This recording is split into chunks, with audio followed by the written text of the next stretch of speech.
nagyon köszi, hogy ennyien lelkesedtetek az alkalmazás iránt. Akkor most szeretném megmutatni teljesen az alapoktól, hogy mit kell csinálni. Annyit hozzá kell tennem, hogy nekem nem MacBookom van, ott egy kicsit más a dolog, de nyugodtan nézzetek utána ott is, hogy lehet letölteni, megtelepíteni. Van olyan ismerősöm, akinek az van, úgyhogy talán tudok tőle segítséget kérni. Először is rá kell keresni a Zotero alkalmazásra a böngészőtökből, mert hogy ezt le kell tölteni. Ingyenes teljesen a letöltés.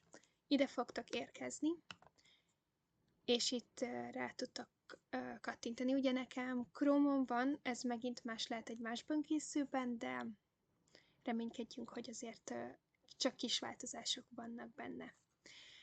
És először én ezt csináltam meg, ez az Install Chrome konnektor, mert ugye nekem már hozzá van adva a bővítményhez, de hogyha itt még nincsen, akkor ezt kattintsátok be.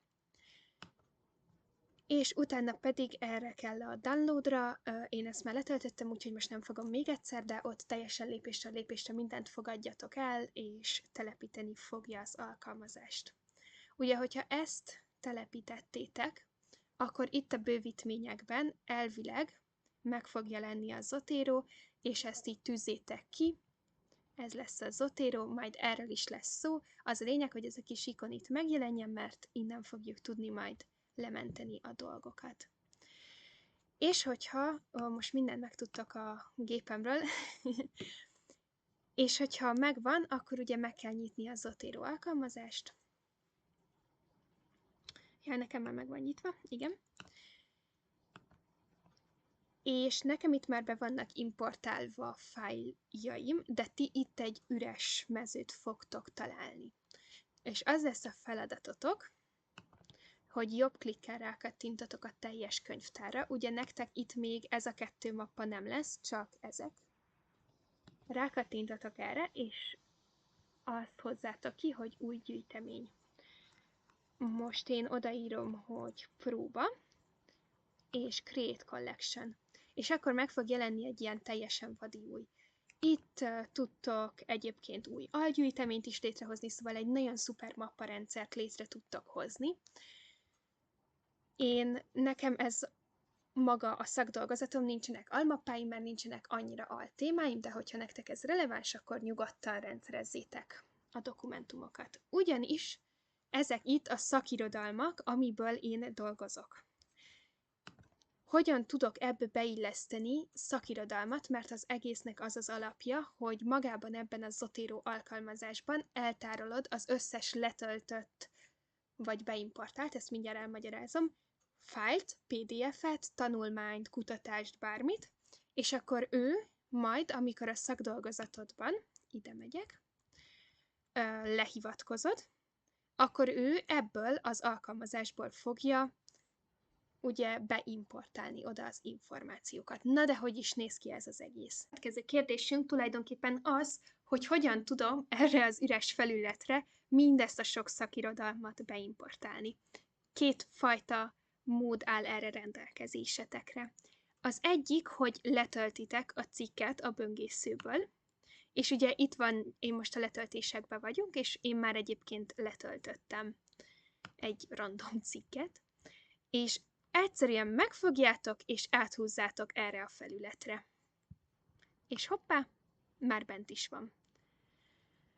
A másik mód, hogy nem szeretnétek letölteni, ugye ez most a böngészőmből van megnyitva, és nem véletlenül csináltuk az elején azt a konnektort, ugyanis van egy ilyen csatolmány részt, és hogyha erre rákattintotok, akkor egyébként itt ki is tudjátok választani, hogy milyen almappákból szeretnétek elmenteni, de nekem most tök jó a próba, mert most ebbe dolgozunk, és ide mentek, hogy rendben, és akkor hát most ugyanazt a fájlt importáltam be valójában, de hogy amúgy meg fog jelenni így is. Szóval ez is egy lehetőség. Megmutatnék egy trükköt, mert nagyon sokszor van az, hogy szeretnénk egy cikket keresni, mondjuk én itt a látássérülés és színháznak a kapcsolatáról szeretnék olvasni, viszont ugye hozzáférés kell, vagy fizetni kell, vagy ilyesmi, Úgyhogy ezt kijelölöm, és kimásolom, és van egy ilyen SkyHub nevezetű oldal, ami nem kell megijedni, hogy orosz, meg hogy így kicsit gyanúsan néz ki, amúgy kicsit gyanús is az oldal, de hogy teljesen megbízható. Ide bemásolom ezt a linket, és open. És hát körülbelül 90%-ban fent vannak rajta azok a dokumentumok, amikhez amúgy nem férhetnétek hozzá, úgyhogy ez is egy ilyen kis trükk, és innentől kezdve már le tudjátok tölteni, és tudjátok olvasni, pedig ugye itt hozzáférést kért. És én most rámegyek az enyémek közül valamelyikre, mert azoknál már tudom, hogy jól beállítottam. Itt meg tudod nyitni egyébként magát az alkalmazáson belül a fájlt, tudsz bele így jelölgetni, megjegyzéseket hozzátenni, úgyhogy így nagyon-nagyon hasznos, és így egybe lehet az egész. De ami nekünk most fontos, hogy ezek az adatok jók legyenek, mert ezeket az adatokat fogja felhasználni úgy, hogy majd hivatkozzon a dolgozatra. Ezeket manuálisan kitölti, de néha van, hogy után kell írnunk, főleg egyébként ilyen angol nyelvű szakirodalomnál. Ami fontos, hogy a szerzők jók legyenek, hogyha plusz szerzőt szeretnénk hozzáadni, akkor ezzel a plusz gombbal tudjuk. Itt be tudjuk állítani a vezetéknevet, keresztnevet, illetve... elnézést! Illetve fel is tudjuk cserélni, hogy a vezetéknév és a keresztnév az más legyen, tehát hogy pont fordítva legyen, mert néha hivatkozáshoz az kell.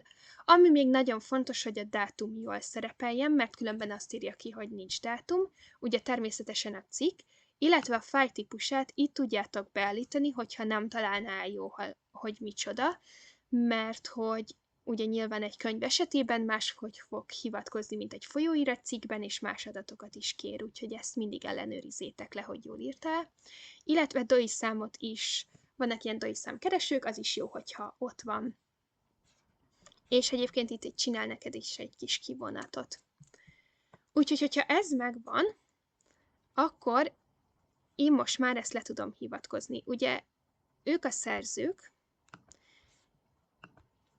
és most mondjuk ide szeretnék, mert hogy ők azt mondják, hogy a vak személyek eredményeit a tesztek látó személyektől származó normatív adataival vettettem össze, ez nyilván ezt én írtam le, de mondjuk ezt lehivatkozom, akkor úgy csinálom, hogy itt fönt van a Zotero alkalmazás, én Google Docsiból dolgozom, de Wordben ezt ugyanúgy igazából meg lehet csinálni. Fönt van a Zotero, és az kell, ez az elsőt kell beírni. És akkor meg fog jelenni egy külön kis fül, ahol fel fog ajánlani nekünk már szakirodalmakat, amik ugye be vannak importálva. Itt rá tudunk keresni, már ki is dobta, hogy Óbin és munkatársai, ezt nem tudom pontosan, de hogyha ezt nem dobná ki, akkor van egy ilyen klasszikus nézet nevezetű, és itt ténylegesen így rá tudsz keresni, és itt is van. És leokézod.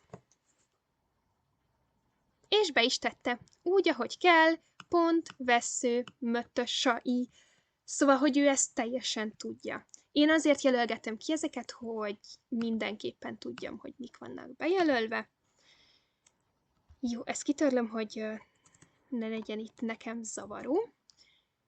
Viszont van az, hogy tudjátok, azt úgy akartok lehivatkozni, hogy Aubin, és akkor ide csak egy számot, azt mondta, hogy jó, ennyire slendriánan létszik, ne fogalmazzatok, de értitek a lényeget. Na és akkor ilyenkor mi van?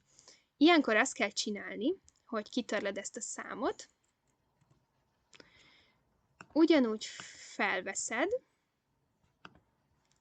csak itt mindenképpen a klasszikus nézetet nyissátok meg, megkeresitek a szakirodalmat, és azt mondjátok, hogy szerző kihagyása.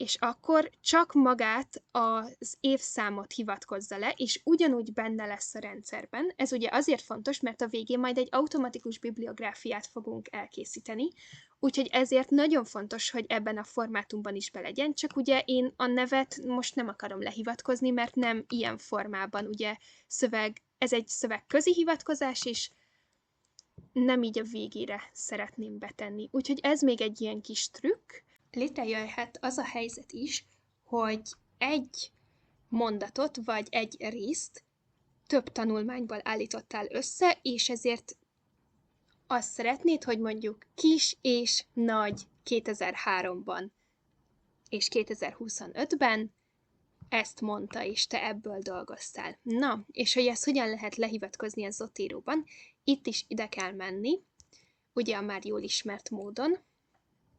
Nagyon fontos, hogy itt is a klasszikus nézetet nyissuk meg először, és mondjuk én itt a munkamemóriáról volt szó, és ide megyünk, hogy több forrás, rákattintunk, és így fogjuk ezzel a kis nyilacskával beimportálni, meg a másikkal is, és akkor ugye itt végtelen mennyiségűt le tudunk hivatkozni, én mondjuk most ebből a kettőből dolgoztam, és oké. És akkor ugye volt egy tanulmány, a Mohay és Szabó 2014, illetve a Táncos és munkatársai 2014, és én ezt a részt ebből a kettőből állítottam össze, na ebben az esetben így kell ezt lehivatkozni.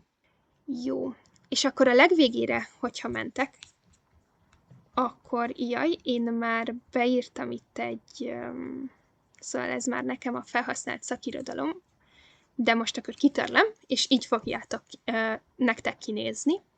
És akkor is ide a Zoteroba kell menni, viszont nem az elsőt, hanem ezt a harmadikat kell. És itt most egy picikét várni kell, mert hogy azért itt lassabbak a dolgok. Viszont egy kattintással az összes olyat, amit már valamikor is itt beállítottál, az itt lesz szépen sorban, megfelelő hivatkozása módban, sorrendben, mindegy, ahogy az APA 7-ben akarják. Ugye még az nagyon fontos, hogy nektek valószínűleg az elején meg fogja kérdezni, hogy milyen hivatkozási módba szeretnétek dolgozni. Itt mindenképpen az APA 7-et állítsátok be. Nekem az már most be van állítva, úgyhogy ezt nem kérdeztem meg. Dolgot szeretnék nektek megmutatni, mert ez gyakori, és hogy elég egyszerű olvasolni, csak úgy kicsit ijesztően nézhet ki. Behúzok most egy olyan fájlt, ami kicsit ilyen random, ez egy teljesen random Word dokumentum, és amint látható, nem igazán ismeri föl, hogy így mi van, hát ez teljesen érthető. Szóval lesznek olyan dokumentumok, amiket nem fog tudni így automatikusan kitölteni nektek, hanem valami ilyen random dolgot fog kiírni. Ezt úgy tudjátok orvosolni, hogy jobb klikkel rákattintotok a címére, és egy ilyen szülőelem létrehozását megnyittok, illetve kézi bevitel. És ebben az esetben itt ne felejtsétek átállítani, hogy ez mondjuk egy előadás, amúgy nem, és akkor itt manuálisan kitölteni, amiket ti így tudtok.